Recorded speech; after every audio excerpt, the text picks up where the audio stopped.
Muling kinaawaan ni David si Saul. Ika-26 na kabanata.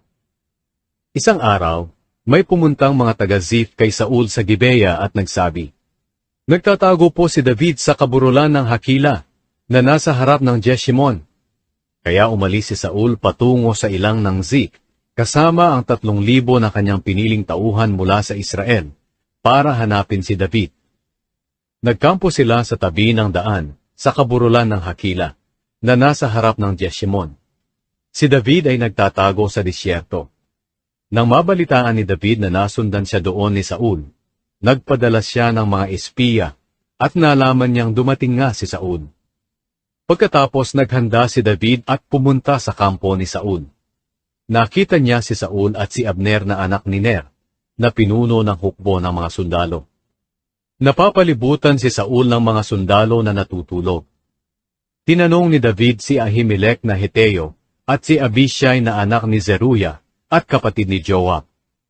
"Sino sa inyo ang sasama sa akin para pumasok sa kampo ni Saul?" Sumagot si Abishai, "Ako po, sasama ako sa inyo." Kaya pinasok ni David at Abishai ang kampo ni Saul, at natagpuan nila itong natutulog, na ang sibat ay nakatusok sa lupa sa ulunan ni Saul. Sinabi ni Abishai kay David, "Sa araw na ito, ipinagkaloob sa inyo ng Diyos ang tagumpay laban sa inyong kaaway. Payagan niyo akong saksakin siya ng sibat na iyon, at nang mabaon hanggang sa lupa. Isang saksak ko lang sa kanya, at hindi na kailangang ulitin." Pero sinabi ni David kay Abishai, "Huwag mo siyang patayin. Parurusahan ng Panginoon ang sino mang papatay sa kanyang piniling hari. Sinisiguro ko sa iyo sa presensya ng buhay na Panginoon, na ang Panginoon mismo ang papatay sa kanya, o mamamatay siya sa digmaan o dahil sa katandaan. Pero huwag sanang ipahintulot ng Panginoon na ako ang pumatay sa kaniyang piniling hari.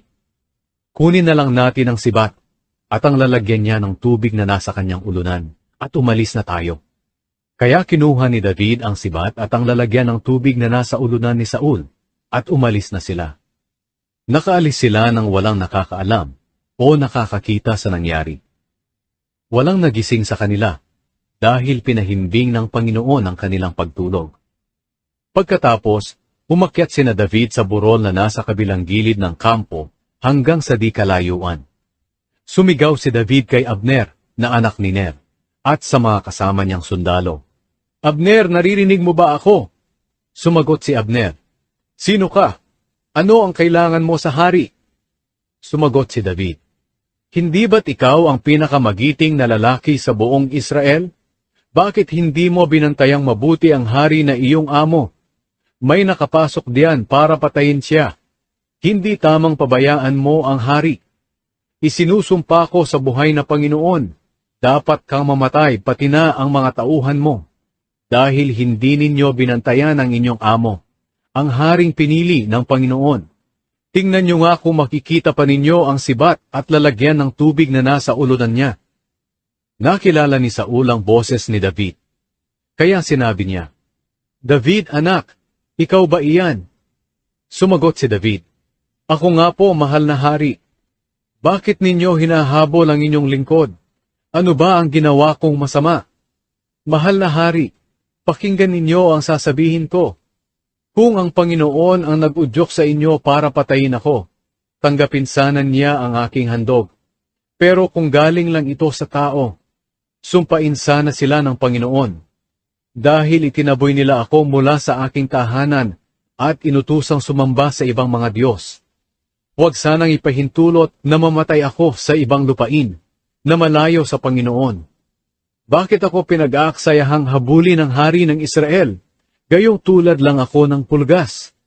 Bakit ninyo ako hinahabol na gaya lang ng ibon sa kabundukan?" Sinabi ni Saul, "Nagkasala ako. Bumalik ka na, David, anak ko. At hindi ko natatangkaing saktan ka dahil hindi mo ako pinatay ngayong araw na ito. Naging isa akong hangal dahil sa ginawa ko. Napakalaki ng aking kasalanan." Sumagot si David, "Narito na ang sibat ninyo. Ipakuha ninyo sa inyong tauhan. May gantimpala ang Panginoon sa mga taong matapat at gumagawa ng matuwid. Ibinigay kayo ng Panginoon sa aking mga kamay sa araw na ito. Pero tumanggi akong patayin kayo dahil kayo ang piniling hari ng Panginoon.